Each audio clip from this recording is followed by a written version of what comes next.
La ronda del Guinardó és un focus de contaminació i soroll, segons denuncien representants veïnals del Baix Guinardó.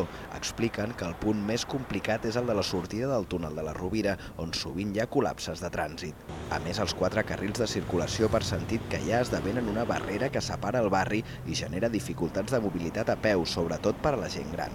No poden travessar d'una tirada aquests quatre carrils per sentit i es veuen obligats a estar enmig de la passarel·la que hi ha entre els sentits de circulació esperant que el semàfor es torni a posar en vermell. La pacificació de la via és una de les mesures que reclamen els veïns, però no l'única. Expliquen que el barri és una zona de pas entre el centre i la perifèria amb forts pendents i que per això hi ha molt de trànsit. Volen que es faci un pla de mobilitat.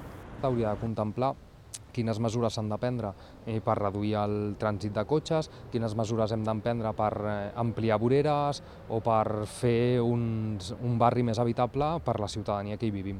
El districte preveu fer un pla a Horta-Guinardó. Els veïns del Baix Guinardó hi estan d'acord, però anuncien que es mobilitzaran si no serveix per solucionar els problemes que denuncien.